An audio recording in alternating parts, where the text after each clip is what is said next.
At dahil birthday nga ng papa namin ngayon ay magluluto nga lang kami ng pansit. 1 kilo nga lang ng pansit ang lulutuin namin ngayon dahil yun nga lang din ang kasya sa budget. Ayaw na nga sana ng papa namin na magluto pa kami ngayon pero ako nga lang yung nag-insist. Sabi ko nga sa kanya ay magluto man lang kami ng kahit pansit, pampahaba man lang ng buhay. At hindi naman din na nga agad siya kumontra kaya agad-agad naman ay bumili na nga ako ng bihon at ng mga panahog. Alam ko nga na iniisip lang ng papa namin na mas marami pa nga kami mga gastusin at mga bayarin na iintindihin kaysa sa maghanda. Pero sa totoo lang din mga mare, sa buong pagsasama namin ay parang eto pa nga lang din yata yung first time na maghahanda kami sa birthday niya. Dahil parehas nga lang din kaming mag-asawa na ayaw na nga naming naghahanda kapag mga birthday lang namin. Umaga na nga umuwi nito ang papa namin at pag uwi niya may mga dala pa siyang pasalubong na mga prutas. At pagkatapos nga din niya magbihis at magalmusal ay natulog na nga din agad dahil nga siya ay pagod na nga rin. Habang nagpapahinga nga siya ay dumating na nga rin itong parcel na in-order namin. Nagpa-order nga siya sa akin ng footwear dahil ang sabi nga niya ay gasgas at manipis na nga yung kanyang ginagamit. Nakakatuwa pa nga dahil sakto ngayon pa siya dumating, kako, birthday gift niya na nga ito sa sarili niya. Pagkahapon naman nito ay nag-uulan-ulan na naman. Pupunta nga kami sa bake shop para bumili ng cake. Ayaw niya nga rin sana pero pinilit ko lang siya. Gusto rin kasi ng mga anak niya na kumain ng cake kaya ang sabi ko nga ay bumili na nga kami kahit maliit lang. Half roll nga lang sana ang bibilhin namin kaso wala nga ring half roll. At sa buong pagsasama namin, eto nga yung unang birthday niya na merong pa-cake dahil madalas nga kapag anniversary celebration namin ay dun lang kami naghahanda at dun nga lang din merong cake. At ganoon na nga talaga yung nakagawian namin sa buong pagsasama namin. Pagka-uwi pa nga lang namin bumili ng cake, isa ka pa nga lang naluto itong pansit. At ang sabi ko nga kanina ako ang magluluto pero ayan, siya na nga yung nagluluto. Dahil alam na alam din naman talaga ng asawa ko na hindi ko na nga torno ang pagluluto at pinaubaya ko na nga yan sa kanya. Nilambing-lambing ko na nga yung asawa ko dyan dahil sabi ko siya na nga yung magluto at baka pumalpak pa. Hindi naman niya nagre-reklamo basta pagdating sa pagluluto. Kaya tignan nyo naman kahit birthday niya ay siya na nga talaga ang nagluto. At nagdagdag na nga lang din kami ng isang maliit na pizza para sa pagsasaluhan namin. At dahil tapos na nga lutuin yung pansit, syempre hindi makukumpleto kung hindi natin kakantahan yung celebrant.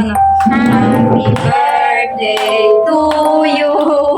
Happy birthday to you. Happy birthday, happy birthday. Happy birthday to you. Thank you. Wish na. Wish na, Papa. Yay!